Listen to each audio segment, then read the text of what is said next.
그럼 지금까지 공부한 것을 바탕으로 관련 사례 연구 이 문제풀이를 하면서 공부한 것을 복습해 보도록 합시다. 그 앞에 여러 가지 기록해 놓은 것은 여러분들이 그 공부한 내용이 핵심적인 사항을 적어 놓은 것이니까 나름 혼자서 한번 정리해 보시기 바라고, 강의 교재 4페이지에 있는 관련 사례 연구부터 한번 봅시다. 1번부터 쭉 한번 보겠습니다. 자, 제가 읽어보겠습니다. 서울특별시장은 자신의 권한으로 된 사무를 내부적인 편리를 도모하기 위하여 송파구청장에게 내부 위임하였다. 내부 위임하였다고 했습니다. 송파구청장이 그 사무에 대해 처분을 하면서 서울특별시장 명의로 하지 않고 자신의 이름으로 처분한 경우. 자, 이거 어떻게 됩니까? 내부 위임이라는 것은, 자, 여기 보면 서울특별시장이 송파구청장이 했죠. 내부 위임이라는 것은 이제 의사결정 권한을 보조기관이나 하급행정기관에게 넘기고, 그 다음에 대표시 권한을 넘기지 않는 것이라고 했습니다. 이 경우에 서울특별시장이 송파구청장에게 내부 위임한 것은 하급행정기관에게 내부 위임한 것입니다.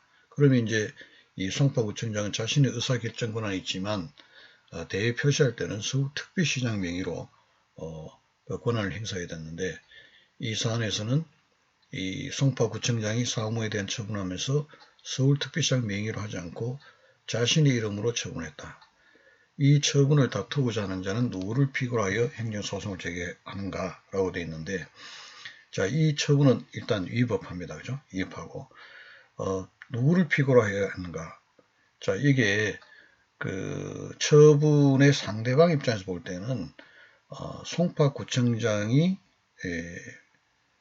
자기 이름으로 했죠. 대외로 표시했습니다. 그래서 처분의 상대방 입장에 볼 때는 송파구청장이 처분청입니다. 따라서 여러분들 권한은 의사결정 권한과 대외 표시 권한이 있는데, 상대방의 입장에서는 대외 표시된 그 대외로 표시된 그 행정청을 피고로 해서 다툰다, 이렇게 했습니다. 그래서 송파구청장이 피고가 되고, 그죠? 그 피고로 해서 행정소송을 제기를 합니다.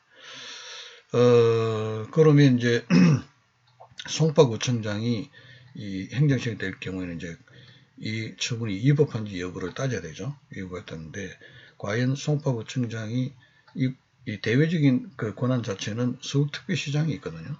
그 처분의 상대방 입장일 때는 송파구청장이 이 처분에 대한 권한이 없는데도 자기 이름으로 했다, 이렇게 되니까 권한 없는 자에 의한 처분이 됩니다. 따라 여기 보면 행정소송을 제기해야 한다라고 하는데, 여기 구체적으로 나와 있지 않지만 행정소송을 제기할 때는 어떤 그 처분에 취소를 구할 수도 있고, 그 다음에 무효 확인을 구할 수도 있는데, 이 경우에 송파구청장의 어떤 그 처분은 위법한 것일까? 위법한데 무효인 위법일까? 취소한 위법일까? 이게 또 문제됩니다. 이게 대해서는 우리 공부를 했습니다만, 우리 판례는, 결론부터 판례는 권한 없는 자에 의한 처분으로서 무효다라고 이렇게 본다고 했습니다. 그래서 이 경우에는 무효 확인 소송을 제기할 수가 있다, 이렇게 되고요. 뭐 다른 설로는 이 경우에는 어쨌든 의사결정권이 있었고 표시할 때 대표시를 잘못한 것에 불과하기 때문에 뭐 취소할 수 있는 이부에 불과하기 때문에 취소 소송을 제기해야 된다라는 그런 견해도 있습니다만, 우리 판례는 아까 무효수를 입각하고 있다, 이렇게 이야기를 했습니다. 여러분들이 기억이 나시는지 모르겠네요. 이제 그렇게 보고, 그 다음에 여기 그 밑에 뭐 1, 2, 3 해가지고 적혀 있는 거는 뭐 전반적으로 여기에서 문제되는 거 비교할 때 생각해 보라고 난 거고, 지금 우리가 공부한 내용 가지고는 이거 예를 들면 뭐 다 지금 해결할 수 있는 건 아니까 그 정도로 하고 넘어갑시다. 그때 보고요. 다만 아까 권한의 위임하고, 여기서 안에서 권한의 위임, 권한이 이전되는 거죠. 그래서 법률의 근거가 있어야 된다.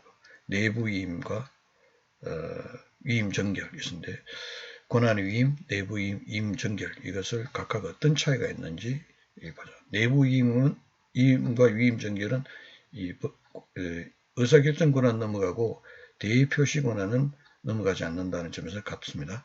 그런데 굳이 구별한다면 내부 위임이라는 것은 사무의 적정성, 효율적인 사무집행 이것을 위해 가지고 주로 하급행정기관에 위임되는 것이고, 위임정결인 것은 그 행정청의 업무 부담을 경감하기 위해 가지고 주로 보조기관에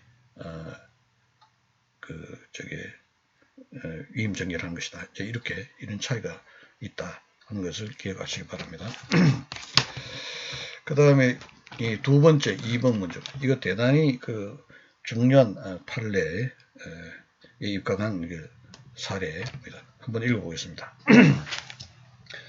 서울특별시 영등포 구청장은 1993년 7월 9일날 서울특별시 난지도관리사업소가 발주하는 난지도 주변 횡서 설치공사에 관하여 갑이 조달청과 공사 도급계획을 체결하고도 이를 횡서 실업주식 A 횡서 실업주식회사 일괄 하도급해줬다는 이유로 이 건설업법 이렇게 조항에 따라 가지고 갑에게 4개월 영업정지 처분을 했다라고 되어 있습니다. 자, 여기까지 하고 우선 이 법 조문부터 한번 봅시다. 옆에 5페이지에 있는 법령을 한번 읽어봅시다. 안경을. 자, 앞으로 여러분들이 법령을 볼 때 어떤 읽어가는 방법에 대해서 제가 설명을 좀 하겠습니다. 이 부건설업법 6조 이렇게 되어 있죠. 건설업의 면허 이래 나옵니다. 건설업을 영위하고자 하는 자는 업종별로 건설교통부 장관의 면허를 받아야 한다. 이렇게 조항에 나오면 여러분들은 건설업 면허는 권한은 건설교통부 장관이 가지고 있구나. 건설교통부 장관의 권한이다.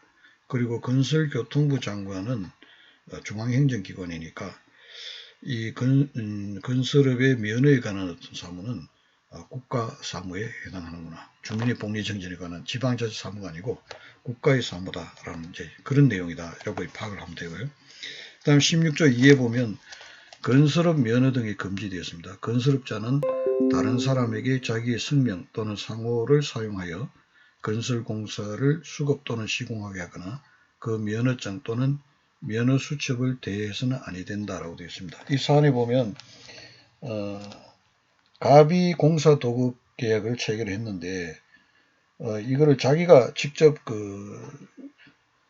공사를 한 것이 아니라 A에게 일괄 하도급 완전히 다 넘겼다는 거죠. 그렇게 하는 경우는 결국 자기의 어떤 면허증이나 면허 수첩을 A 횡서 실업주 회사에게 대여하는 꼴이 되죠. 근데 16조 2에 건설 면허도 금지되어 있으니까 이 사안의 경우에는 이 갑이 16조 2항에 대한 건설 면허의 금지를 위반했구나. 이렇게 보면 여기 조항을 위반했다. 그리고 이런 경우에는 50조에 보면 건설 면허 정지가 있습니다. 건설교통부 장관은 건설업자가 다음 각 호일에 해당하는 때는 건설업자에게 영업정지를 명하거나 가징금을 부과할 수 있다. 이렇게 되어 있죠. 그러면 지금 같은 어떤 사안에서는 16조의 2를 갑이 위반한 것이 되니까 요 50조에 따라 가지고 건설교통부 장관이 영업정지를 명할 수 있다. 이렇게 되는 거죠. 그래서 이게 6조 그 다음에 50조에 따라 가지고 건설업의 면허를 하거나 면허를 정지하는 것은 건설교통부 장관의 권한이다. 자, 이렇게 그 업무는 국가의 어떤 사무구나. 이제 여러분 이렇게 생각하면 됩니다. 그런데 이제 건설교통부 장관이 건설업 면허를 주거나 건설업의 면허를 정지할 수 있는데 이거를 57조에 보면 권한의 위임이 딱 나옵니다. 이 법의 규정에 의한 건설교통부의 장관입니다. 장관의 권한은 그 일부를 대통령이 정하는 바에 의하여 서울특별시장, 광역시장, 도지사 또는 지방국토관리청장에게 위임할 수 있다. 자, 이 건설교통부 장관이 빠졌네요. 장관의 권한이 대통령이 정하는 바에 따라 가지고 이 사안 같은 경우 이제 서울특별시의 시장에게 위임할 수 있다. 해서 권한을 위임할 때는 반드시 법률의 근거가 있어야 된다고 했죠. 그래서 개별 법률에서 권한의 위임 및 위탁에 관한 어떤 근거를 마련하고 있고, 이에 따라 가지고 건설업법 시행령, 이게 이제 대통령령입니다. 시행령에서 권한의 53조가 있습니다. 그래서 이 권한을 건설교통부 장관은 다음 권한을 시도지사에게 하여야 한다. 이때 말하는 시는 이제 서울특별시, 광역시 이런 걸 이야기하는 겁니다. 임하여야 한다 해가지고 밑에 보면 52조의 규정에 의한 건설업의 면허 취소, 영업정지, 여기에 따라서 건설교통부 장관의 권한이 시도지사, 이 시라는 것은 특별시 광역시, 이게 시도지사 되어 있으니까 어떻습니까? 국가의 어떤 업무가 지방자치단체에게 기관입니다. 시장, 여기 시라고 되어 시장입니다. 시장, 도지사 이렇게 되니까 시장의 기관이 임됐다 이렇게 봅니다. 기관이 임되는 경우에는 지금 우리 아직 배우지 않아서 지방자치 상세하게 나오겠습니다만 제가 필요해 조금 언급을 했는데 이 경우에는 예를 들면 시장이 이 건설업의 면허나 면허 정지에 관한 사무를 할 때는 건설교통부 장관의 하급행정기관의 지위에서 권한을 행사하는 것이 되고, 자기 권한이지만 위임받았으니 자기 권한이지만 하는 게 되고, 그리고 그 건설업이나 건설 면허의 사무의 법적 성질은 여전히 국가 사무의 성질을 갖는다. 이제 이렇게 이야기를 했는 거 기억이 나신지 모르겠네요. 그렇게 하고. 그 다음에 이제 밑에 조항에 보면 보통은 이 권한을 위임할 때는 이렇게 건설업법에서 권한을 관한 규정을 두고 그 권한을 위임 위탁할 수 있다는 근거 규정을 마련해 두는 것이 일반적입니다. 그래서 이렇게 마련해 뒀고, 별도로 또 정부조직법 6조에 보면 권한의 위임 또는 위탁, 그 다음에 행정기관의 위임 위탁에 관한 규정해가지고 권한의 위임 위탁할 수 있는 근거를 마련하고 있습니다. 이것이 이제 일반적인 권한의 위임 또는 위탁에 관한 규정이다라고 합니다.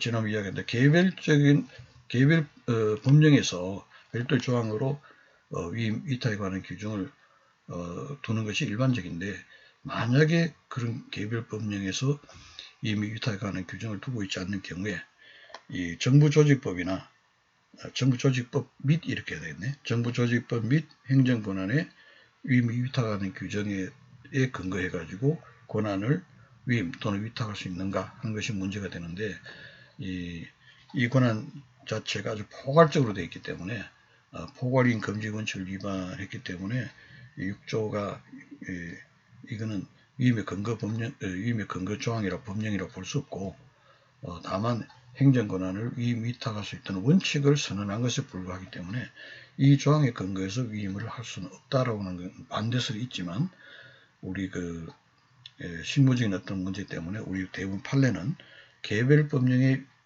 위임에 관한 개별 조항을 두지 않더라도 이 정부조직법 6조나 행정기관의 위임 및 위탁에 관한 규정에 근거해서 권한을 위임 또는 위탁할 수 있다. 뭐 이런 이야기를 쭉 한 걸 기억을 해내시기 바랍니다.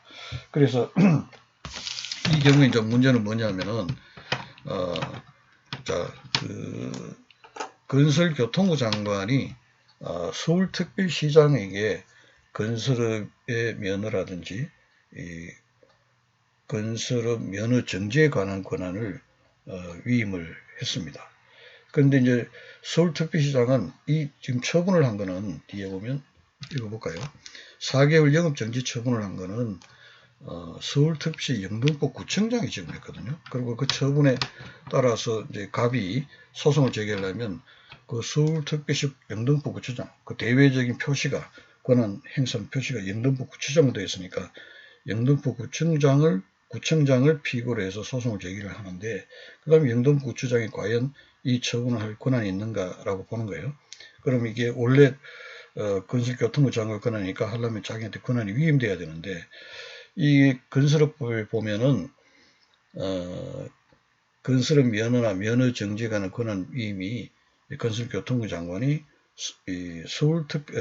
시라고 되잖아요. 서울특별시장에게 위임은 되어 있습니다. 그래서 서울특별시 위임됐다. 그런데 서울특별시장이 영등포 구청장에게 권한을 위임했는가, 위임할 수 있는가, 그 근거 규정에 있는가, 라고 볼 때는 이 건설업법에 없거든요. 없다.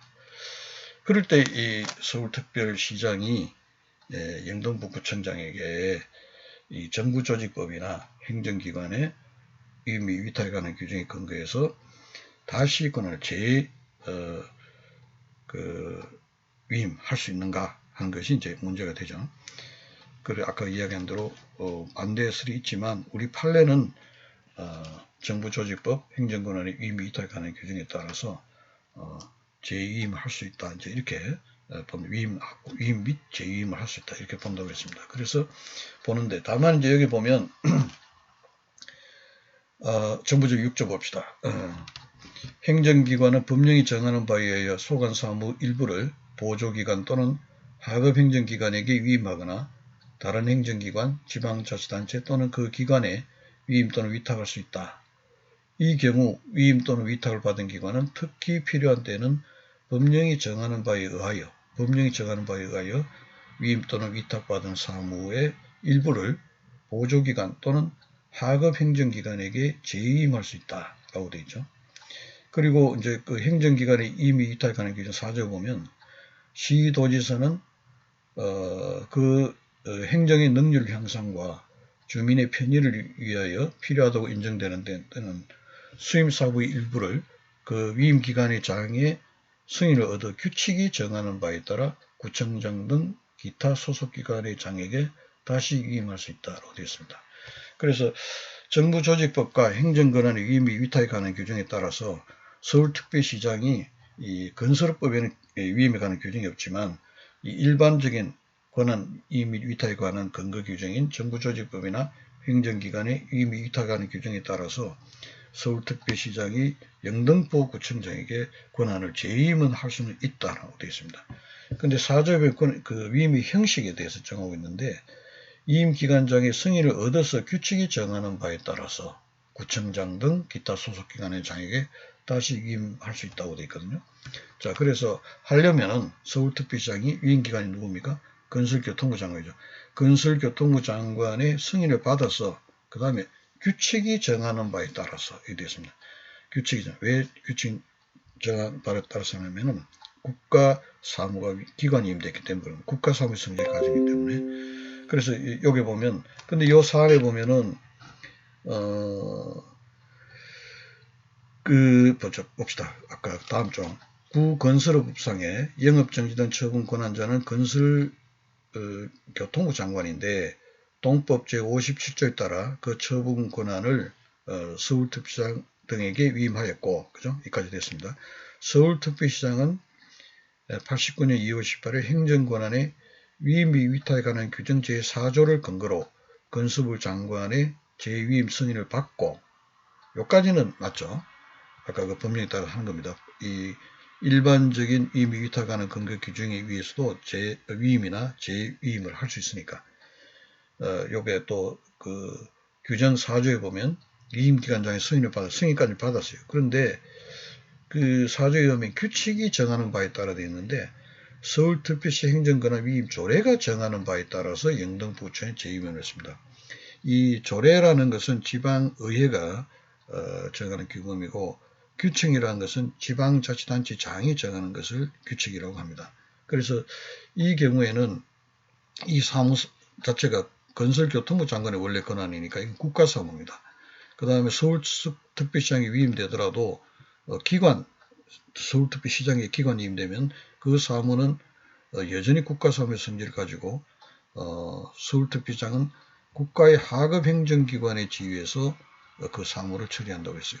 이게 재임하더라도 역시 그 국가사무의 성질을 가지고 있기 때문에 이 경우에는 장이 자기한테 위임된 거니까 자기가 정할 수 있는 규칙으로 그 위임기관의 장의 승인을 받아서 규칙으로 정해서 위임을 해야 되는데 이 사안이 조례로 했다는 거예요. 그리고 조례라는 것은 지방의회가 제정하는 그 규범인데 이 조례는 지방자치단체의 사무에 관해서만 조례를 제정할 수 있습니다. 주민의 복리정전에 관한 사무하고 뒤에 공부하겠습니다. 주로 이제 그게 대해서 조례를 정하고 그 다음 위임된 사무 중에도 지금처럼 지방자치단체 장에게 위임된 사무는 조례에서 제정할 수 없고, 지방자치단체 위임된 사무는 원래는 국가사무지만 지방자치법에 의하면 지방자치단체 사무로 간주를 해요. 사무로 본다고 되어 있습니다.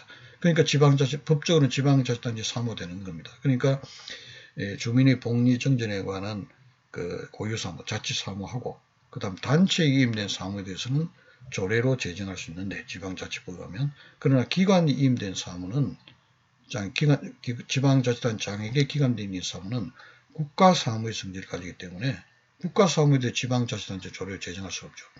그래서 이 서울특별시 행정권의 위임조례, 의회가 제정한 위임조례는 이거 형식을 아까 말한 행정권을 위임하는 방법에도 그 형식이 있다고 했는데 이 4조의 규칙으로 하도록 되죠. 그거 틀렸고, 그 다음 다른 관점에 본다면 아니 이거는 조례를 정할 수 있는 사항제법이 지방자치법입니다. 그게도 위반한, 이거는 위법한 조례다 이렇게 되는 겁니다.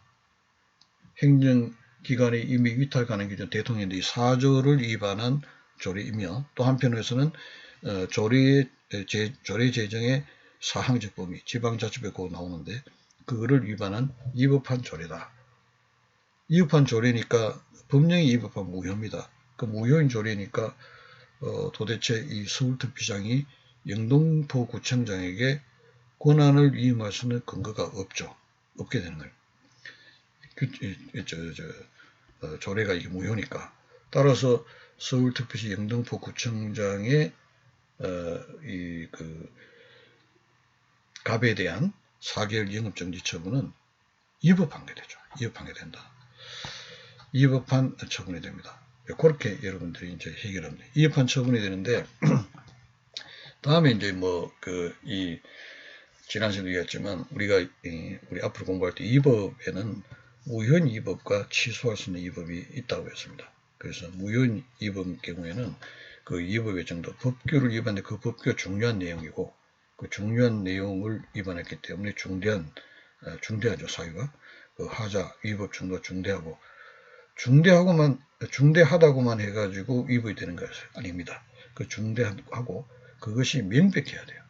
다른 사람 누가 보더라도 그건 위법하다. 중대 엔드입니다. 중대하고 명백한 위법일 때 무효인 위법이다. 중대하게만 하고 명백하지 않으면은 그거는 취소할 수 있는 위법입니다. 또 명백하지만 중요하지 않다 이런 것들도 취소하는 위법입니다. 취소하는 위법이 되려면은 하자가 중대하고 명백해야 된다. 이런 요건을 갖춰야 되거든요. 이 사안 같은 경우는 무효인 조례에 근거한 위임, 따라서 그게 그 위임에 근거해서 한 영업정지 4개월 처분, 서울특별시 영등포구청장이 한 영업정지 처분 이렇게 되는데, 이 경우에는 무효인 조례에 근거해서 위임받아서 했으니까 위법하다라고 되고, 다만 이게 위법한데 중대합니다. 이게 중대하죠. 법령을 위반했죠. 아까 말한 권한 위임에 관한 여러 가지 방식, 행정기관의 위임이 위탁하는 게 이렇게 나와 있고, 또 조례 사항제 범위를 위반했기 때문에 대단히 중대한 하자가 있는데, 그런데 지금 이야기하듯이 이게 조례와 규칙 어떤 관계도 그렇고, 그 다음에 이게 그 국가가 이 기관 위임된 사항, 국가 사무인지 지방자치 사무인지 이런 것들은 일반인들로서는 잘 알 수가 없지 않습니까? 그래서 이 경우는 명백한 위법이라고 할 수 없다. 이렇게 해서 취소할 수 있는 위법에 불과하다. 이렇게 돼요. 그래서 서울특별시 영등포구청장의 4개월 영업정지 처분은 그 위임의 근거 조항이 위임의 근거 조항이 조례로 했다. 그래서 위임 방식, 위임 형식이 위법했죠. 그래서 위법하다. 다만 그렇기 때문에 그 4개월 정지 처분은 위법한 처분이다. 무효인 조례에 근거한 처분이기 때문에 위법하다. 다만 이게 하자는 중대하지만 일반인 입장에서는 이 하자가 있다는 것을 명백하게 인지하기 어렵죠. 그래서 명백한 하자가 아니기 때문에 취소할 수 있는 위법이다. 이 법원의 이 다수 의견이 그렇게 됐습니다. 물론 소수 의견에는 이게 무효인 위법이다 라고 보는 명백성 보충 요건설이라는 게 있습니다. 뭐 그 뒤에 뭐 지금 이 시간에서 이야기하기는 시간이 너무 하니까 있습니다만 다수 의견이 그렇게 됐다. 그래서 이 사안에서 여러분 생각해야 되는 건 어떤 겁니까? 위임의 형식이 문제입니다. 그죠? 위임의 형식. 그래서 기관 위임된 사무는 지방자치단체장에게 기관 위임된 사무는 국가사무의 성질을 가진다. 그래서 요거를 위임받은 서울특별시장이 구청장에 위임할 때는 기관 위임된 사무이기 때문에 지방자치단체 사무가 아니기 때문에 자기가 만든 규칙으로 정해가지고 위임의 근거를 마련해야 된다. 조례로 마련하면 조례는 그 국가사무에도 조례 제정할 사항이 아니니까 조례 사항적 범위를 이탈한 위법한 조례가 되는 거예요. 그렇게 되고 그 내용을 행정기관에 이미 이탈하는 4조에서 보면은 이렇게 재임할 때 시도지사가 권을 재임할 때는 위임기관장의 승인을 받아서 규칙으로 정하는 바에 따라서 한다고 되어 있습니다. 그 이유가 아까 기관 임된 사람, 국가사무가 기관 임된 경우에 지방자치단체의 그 사무가 아니기 때문에 이렇게 4조 내용이 그렇게 된 겁니다. 그래서 그거를 인지하시기 바랍니다.